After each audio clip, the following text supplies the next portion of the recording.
on various subjects, some of which he read occasionally in the circle of his friends, as to an auditory. Among these was his Rescript to Brutus respecting Cato. Most of the pages he read himself, although he was advanced in years, but, becoming fatigued, he gave the rest to Tiberius to finish. He likewise read over to his friends his Exhortations to Philosophy, and the History of his own life, which he continued in 13 books, as far as the Cantabrian War, but no farther. He likewise made some attempts at poetry. There is extant one book, written by him in hexameter verse, of which both the subject and title is Sicily. There is also a book of epigrams, no larger than the last, which he composed almost entirely while he was in the bath. These are all his poetical compositions, for though he began a tragedy with great zest, becoming dissatisfied with the style, he obliterated the whole. And his friends saying to him, "What is your Ajax doing?" he answered, "My Ajax has met with a sponge." He cultivated a style which was neat and chaste, avoiding frivolous or harsh language, as well as obsolete words, which he calls disgusting. His chief object was to deliver his thoughts with all possible perspicuity. To attain this end, and that he might nowhere perplex or retard the reader or hearer, he made no scruple to add prepositions to his verbs, or to repeat the same conjunction several times, which, when omitted, occasioned some little obscurity, but give a grace to the style.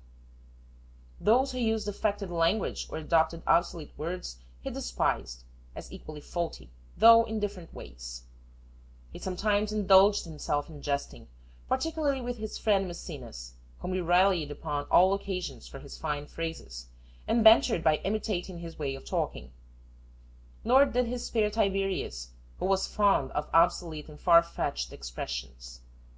He charges Mark Antony with insanity, writing rather to make men stare than to be understood, and by way of sarcasm upon his depraved and fickle taste in the choice of words, he writes to him thus: "And are you yet in doubt whether Cimber Ennius or Verenius Flaccus be more proper for your imitation? Whether you will adopt words which Sallustius Crispus has borrowed from the Origenes of Cato? Or do you think that the verbose empty bombast of Asiatic orators is fit to be transfused into our language?" And, in a letter where he commends the talent of his granddaughter Agrippina, he says, "But you must be particularly careful, both in writing and speaking, to avoid affectation." In ordinary conversation he made use of several peculiar expressions, as appears from his letters in his own handwriting, in which, now and then, when he means to intimate that some persons would never pay their debts, he says, "They will pay at the Greek calends." And when he advised patience in the present posture of affairs, he would say, "Let us be content with our Cato." To describe anything in haste, he said, "It was sooner done than asparagus cooked." He constantly puts Bacelus for stultus, Puleiacius for pullus, Vaquerosus for queritus, Vapide se habere for male, and Betizzare for languere, which is commonly called lacanizzare. Likewise simus for sumus, domos for domus in the genitive singular. With respect to the last two peculiarities, lest any person should imagine that they were only slips of his pen, and not customary with him, he never varies. I have likewise remarked this singularity in his handwriting. He never divides his words, so as to carry the letters which cannot be inserted at the end of a line to the next, but puts them below the other, enclosed by a bracket. He did not adhere strictly to orthography as laid down by the grammarians, but seems to have been of the opinion of those who think that we ought to write as we speak. For, as to his changing and omitting not only letters but whole syllables, it is a vulgar mistake. Nor should I have taken notice of it, but that it appears strange to me that any person should have told us that he sent a successor to a consular lieutenant of a province as an ignorant, illiterate fellow, upon his observing that he had written ixi for ipsi. When he had occasion to write in cipher, he put B for A, C for B, and so forth, and, instead of Z, AA. He was no less fond of the Greek literature, in which he made considerable proficiency, having had Apollodorus of Pergamus for his master in rhetoric, whom, though much advanced in years, he took with him from the city, when he was himself very young, to Apollonia. Afterwards, being instructed in philology by Sepphoris, he received into his family Arius the philosopher, and his sons Dionysius and Nicanor, but he never could speak the Greek tongue readily, nor even ventured to compose in it.